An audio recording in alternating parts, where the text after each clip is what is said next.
Ուժեղ առաջարկ Ռ. Քոչարյանին, Ս. Կարապետյանին և Գ. Ծառուկյանին։ Ուղիղ եթերում առանց կողմնակի օգնության գրեք արհամարհել։ Եթե երկու տառասխալից պակաս անեք, կընդունեմ, որ ուժեղ եք։ Փաստորեն ուժեղ տղեկը քննիչից վախում են։ Ոչ թե վախում են, այլ սարսափած են։ Դրա համար չեն մտնում ուղիղ եթեր և հաղորդակցվում հանրության հետ, որովհետև վախենում են քննիչը կարող է ջղայնանա և կարող է ականջները քաշի։ Իրականում ինչքան ես գիտեմ,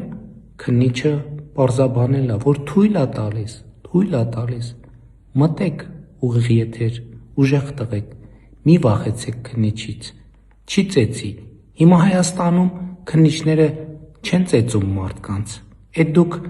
ուրիշ տեղ եք տեսել, ուրիշ տեղ են ձեզ ծեծել, ստեղ չեն ծեծի, հանգիստ եղեք։ Եթե երկու տառասխալից պակաս անեք, կընդունեմ, որ ուժեղ եք։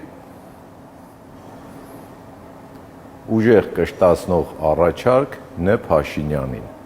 ուղիղ եթերում առանց կողմնակի օգնության ուտել 42 հատ պեռաշկի, 6 գծամետր էլ սուջուխ։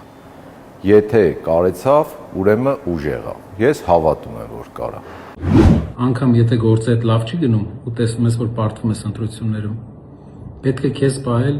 հավասարակշիռ և հարգալից մարդկանց հետ։ Այսօր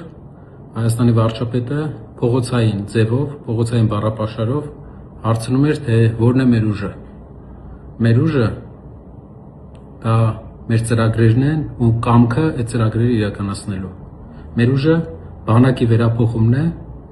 10,000 նոր անօդաչուներով, որը մեր տնտեսությունը կարող է ձգել,